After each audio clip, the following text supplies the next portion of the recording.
Today I'd like to talk about writing the scripture of myself, because I want to write a scripture for myself that is free from attachment, especially attachment to Dharma.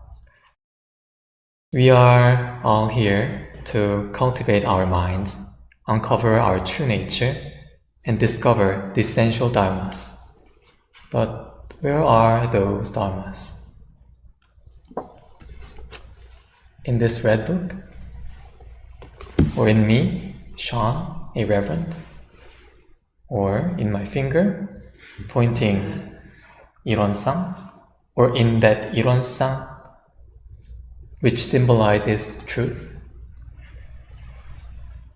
After 49 years of his edification, Shakyamuni Buddha said, "I have not spoken a single Dharma. So, is there any Dharma we can attain?" When I was young, I felt guilty about having desires and wanted to be free of them. Actually, I even desired not to be desirous. Also, I wanted to have a flawless one mind, but then I could not move on because I was so attached to this idea of having one mind.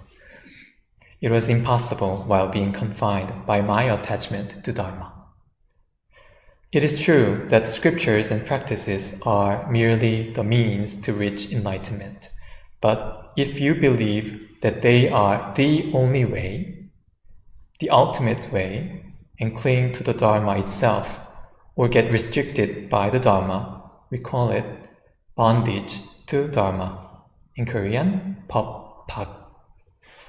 This means being obsessed with the fixed ideas of practice, such that even if you have an affinity to Dharma or to a teacher, you would still fail to understand or use it properly.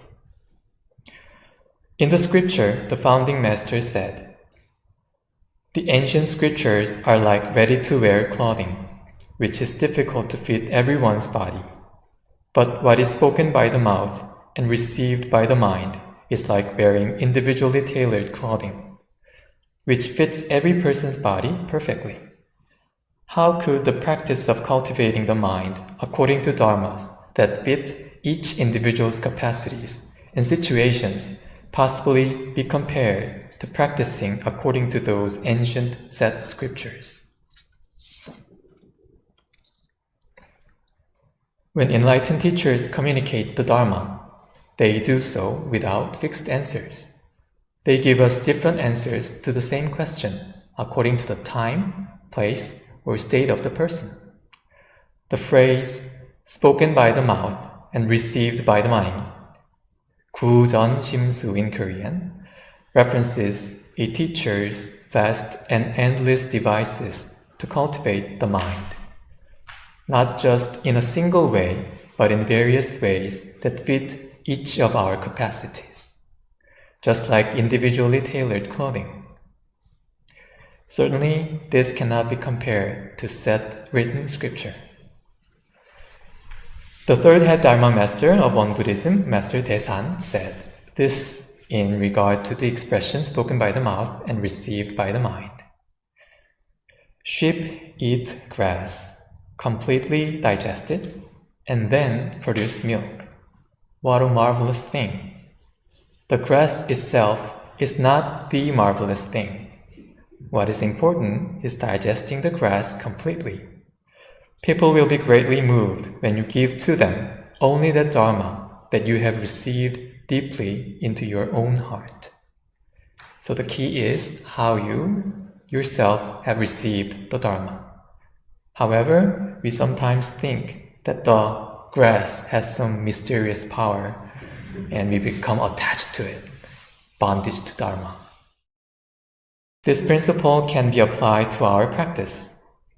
Years ago, chanting helped me reclaim my calm, ever-alert true nature, even more so than seated meditation.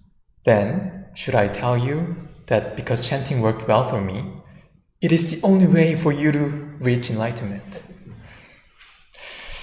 Seated meditation is one of the crucial practices. Does this mean that those who cannot sit cannot practice? Will they never find a settled mind? Reverend Wonggong always says, she is not giving extra credit for sitting long hours. As you know, you can meditate sitting in a chair, standing, walking, or lying down. What does matter is that you do it, maybe only for 3 or 5 minutes. What about Hadu or Kuan meditation, which is the practice of contemplating a pithy and profound passage over and over during your entire meditation? Self-inquiry and gaining wisdom are valuable, but we must be careful not to burn our brains in contemplation. Ancient Buddhism started from one common root, but over time it became more complex and fragmented into various divisions, with each sect focusing only on certain practices. In Won Buddhism, we have many ways in which we approach practice. We don't want to force anyone to use a single methodology. We want practitioners to have access to many methodologies, as long as we practice with sincerity and dedication. Even though we may enter through different doors, we will come out here, right in the middle of the circle. One circle, true nature, one mind. From the passage above, we can see Master Sotaesan's confidence and compassion. After his enlightenment, he found that the Dharma was already there within Buddhism. But the teachings were complicated and inaccessible to most people. He wanted all of us to reap the benefit of this incredible wisdom. So he tailored it according to the situations of everyday life. In life, we become attached to many things, but even if we find a certain practice or dharma helpful to us, we should not become confined by it. So when I encounter some problems, I ask myself, how would Master Sotaesan handle this? I want to be careful that I don't become dogmatic and somehow present this scripture as the only way. Some practitioners might claim a certain practice is the best and foremost way. They may say things like, if you don't do a mindfulness checklist, you are not practicing right. Sometimes I sense in others and in me, in myself, a feeling of do it this way or you're wrong. From this dogmatic mindset, we will advocate for our own way without hesitation until everyone is persuaded to comply with our beliefs. Even if such dogmatism creates discord or conflict, I can justify it as acceptable collateral damage and deceive myself about the nature of this harsh fundamentalism. I hope that I will not fall into such self-righteousness. There is an old saying, once the river is crossed, abandon the raft. Imagine we took a raft to cross the river. After getting to the other shore, would you then carry that raft on your back or leave it behind? Another saying is, let go of the cliff. What am I clinging to? My self-identity, possessions, relationships, or what I believe to be the right way or the truth? I'm so afraid to let those go because it feels like I'm losing myself. And if I do let go, I think I may die.